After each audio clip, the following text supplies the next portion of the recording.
ஒரு குறிப்பிட்ட கால அவகாசம் கொடுப்பார். இந்த ஆர்ப்பாட்டங்கள் எல்லாமே அடையாளம் தான். தாவேக அரசுங்கிறது இப்ப எப்படி செயல்பட்டு கொண்டிருக்குன்னா, லகான் கையில இருக்கு. ஆனா எப்படி கட்டுப்படுத்துறது, குதிரையை எப்படி வேகமா ஓட்டி இலக்கு அடைய வைக்கிறதுன்னு தெரியல. அனுபவம் இல்லாத புதியவர்களுக்கு இன்னைக்கு வாய்ப்பு வந்திருக்கு, வரவேற்பு. ஆனால் அவர்கள் கவனத்தோடும் கண்ணியத்தோடும் நடந்து கொள்ளணும். யார் சொன்னாலும் எடுப்பார் கைப்பிள்ளையாக இன்றைய அமைச்சர்களும் இன்றைய அரசு நிர்வாகம் இருக்கிறது என்பதை தான் இந்த நிகழ்வு சுட்டிக்காட்டுது. நீங்க யோசிச்சு பாருங்க, இந்த மாதிரி யங்ஸ்டர்ஸ் இவ்வளவு ஈஸியா ஒரு நிர்வாகத்துல ஏமாத்தி இந்த வேலையை பண்ண முடியும். நாளைக்கு தமிழ்நாடு முழுக்க எத்தனாயிரம் கோடி மதிப்புள்ள கோயில் நிலங்கள் இருக்கிறது. அந்த நிலத்தை எல்லாம் யாரு பாதுகாக்கிறது? நமக்கு யார் பாதுகாப்பு? கோயில் நிலத்துக்கு HRNC பாதுகாப்பு, பதியாம இருக்கிறதுக்கு ரெஜிஸ்ட்ரேஷன் டிபார்ட்மெண்ட் பாதுகாப்பு, தப்பு நடந்தா நீதிமன்றம் பாதுகாப்பு. நீதிமன்றத்தினுடைய தீர்ப்பையே ஜஸ்டின் மணிகண்டன் அவர்கள் புறக்கணிச்சிருக்கிறார். Subject to the original documents, otherwise in order இருக்கணும். டாக்குமெண்ட்ஸ் இன் ஆர்டர் இருந்தால் தான் பதிங்க, இல்லைன்னா பதியாதீங்கன்னு சொல்றாங்க. அவரும் அந்த நீதிபதியும் பாருங்க, ஒரு நாள் வந்தவர், அந்த ஒரு நாள் மட்டும் அந்த அமர்வு வந்து உட்கார்ந்து சொல்றாரு. அவரும் அந்த டாக்குமெண்ட்ஸ் வந்து வெரிஃபை பண்றதுக்கான வாய்ப்பு இல்லாம இயற்கையா அப்படி ஒரு சூழல் அமைஞ்சிருக்கு.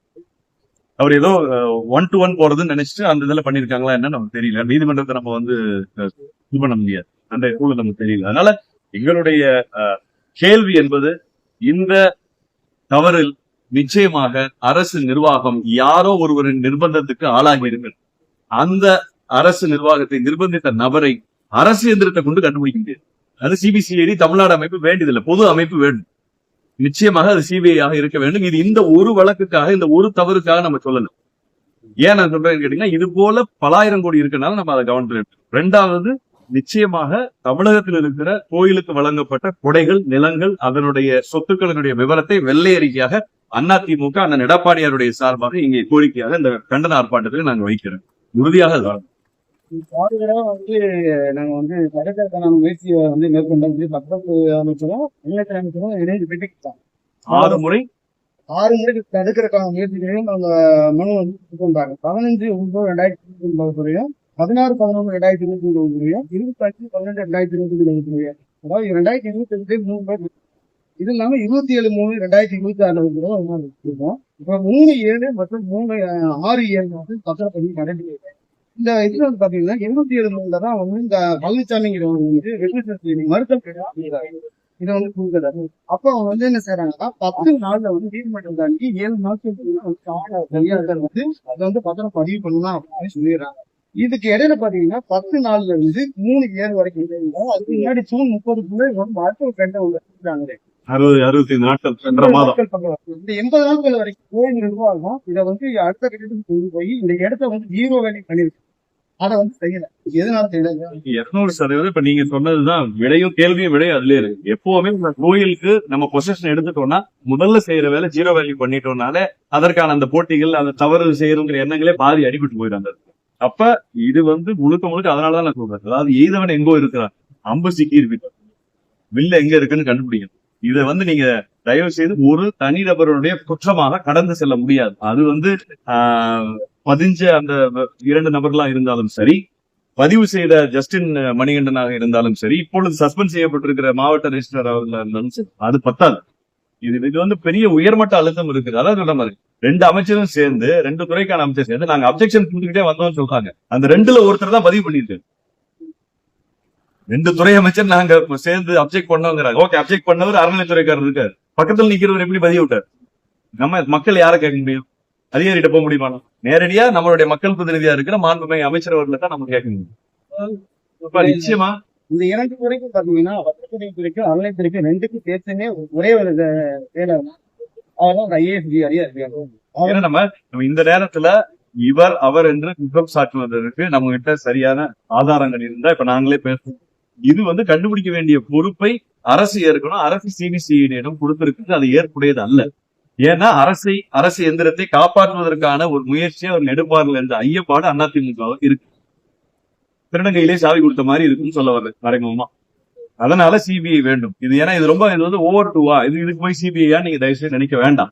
ஏன் அண்ணன் எடப்பாடியார் அவர்கள் சிபிஐ வேணுங்கிறதுக்கான ஆர்ப்பாட்டத்தை மெயினா முன்னெடுக்கிறாங்க அப்படின்னா, நிச்சயமாக இது ஒரு தொடர்கதையாகிவிடும். தவறு செய்பவர்களுக்கு இது ஒரு வழிகாட்டு முறையாக அமைந்துவிடும் என்ற அச்சத்தின் காரணமாக தான் நம்ம சிபிஐ விசாரணை கேட்கிறோம். அதான் ஃபர்ஸ்ட் ஆரம்பிக்கும் போது சொன்னது, ஆண்டவனுக்கு அறம் செய்ய வேண்டும் என்று நினைக்கிற ஆன்மீக செம்மன் அத்தனை பேரையும் இன்றைக்கு தாவேக அரசு அச்சத்தில் ஆக்கி சார் ஒரு சில இந்து முன்னணி கட்சி தலைவர் ஊழல் வெளிப்படையா எதுவுமே பேச சொல்றாங்க. என்ன சொல்றாங்க, அமைச்சர் மேல எந்த தப்பும் தவறும் கிடையாது, அந்த செஸ்டின் மேலதே அந்த பார்வதி அப்படி அப்படிங்கிறாங்க. அதே மாதிரி இப்ப பேசின இவங்க இதே ஏடிஎம்கே டிஎம்கே ஆட்சியில இருக்கிறது வெளிப்படைத்தன்மையாச்சும் பேசுறாங்க. எந்த விஷயத்தையா இருந்தாலும் இவங்க தவறு பண்ணாங்க, இவங்க இது பண்ணாங்க அப்படின்னு சொல்லி அந்த ஆட்சியை இன்னைக்கு எடப்பாடியா இருந்தாலும் ஸ்டாலினா இருந்தாலும் வெளிப்படையா சொன்னாங்க. ஆனால் இப்ப தாவேக அரசுக்கு ஆதரவாகவே இவங்க பேசுறாங்க சார். அமைச்சர் யாருமே இல்லைங்கிறாங்க. அமைச்சருக்கு இதுக்கு சம்பந்தம் நாம தீர்ப்பெழுத முடியாதுங்க. நாம தீர்ப்பெழுத முடியாது. நாம நியாயம் கேட்கத்தான் முடியும். நானும் உங்களை போன்று ஒரு அரசியல் கட்சியில பயணிக்கிற, முருகன் மீது பக்தி கொண்டு இருக்கிற நானும் ஒரு ஆன்மீகவாதி. எங்க எடப்பாடியார் எங்க எல்லாத்தையும் விட அவர் பெரிய முருக பக்தர் அவரு. அதனாலதான் தைப்பூசத்துக்கு அரசு விடுமுறை அவர் தன்னுடைய முதல் எதிர்ப்பை ஏற்கனவே பதிவு செய்து விட்டார். இது இங்க எங்களுடைய திண்டுக்கல் மேற்கு மாவட்ட தலைவா எங்களுடைய பொருளாளர்கள், இங்க இருக்கிற நம்முடைய மூத்த நிர்வாகிகள், இன்னும் முன்னாள் அமைச்சர், முன்னாள் நாடாளுமன்ற சட்டமன்ற உறுப்பினர், இப்ப இருக்கிற கரண்ட் சட்டமன்ற எல்லாருமே இந்த நிர்வாகிகளோடு நாங்க தான் இருக்கோம். ஐயா, பொதுவான கேள்வி ஒண்ணு. இப்ப திமுக எம்எல்ஏ முதல்வரோட முதுகெலும்பை உடைப்பேன்னு சொன்னதுக்கு இப்ப கைது பண்ணிருக்காங்க. அது பேச்சுரிமை பறிப்பு அப்படின்னு கனிமொழி அவங்களும் ஸ்டாலின் சொல்லிருக்காங்க. அது ஏதாவது நீதிமன்றத்துல வழக்கு இருக்கு, அதுக்கு நம்ம சொல்ல வேண்டாம். எப்பவுமே எங்களை பொறுத்த வரைக்கும் எம்ஜிஆர், அம்மா, எடப்பாடியார் எங்களுக்கு சொல்லிக் கொடுத்தது அவை நாகரீகம். அரசியல்ல எப்பொழுதுமே எதிர்ப்பு இருக்கணும், விமர்சனம் இருக்கணும். ஆனால் வார்த்தை தடித்து விடக்கூடாதுல. இப்ப என்னுடைய அப்பா இதுல இருக்கப்ப எம்ஜிஆர் ஒரு முறை கூப்பிட்டு சொன்னார், ஒரு எதிர்கட்சி தலைவரை பெயர் சொல்லி அழைத்த போது, அவருடைய வயதுக்கு நீங்க மரியாதை கொடுத்து சொல்லுங்க, அவருக்குன்னு ஒரு அடைமொழி இருக்குன்னா அந்த அடைமொழியை சொல்லுங்க. அவர் நமக்கு எதிரானவர் தான், ஆனா அவருடைய வயது 70 தாண்டி. அப்ப அந்த அடைமொழியோடு கூப்பிடுங்க. நானே அந்த அடைமொழி கூப்பிடும் போது நீங்க ஏன் பெயர் சொன்னீங்க, என்னுடைய தந்தையை கூப்பிட்டு எம்ஜிஆர் ஒரு முறை சரி. அந்த வளர்ப்புல வந்தவங்க நம்ம. இப்ப எடப்பாடியாரை பத்தி எவ்வளவோ தரக்குறைவா பேசினாங்க.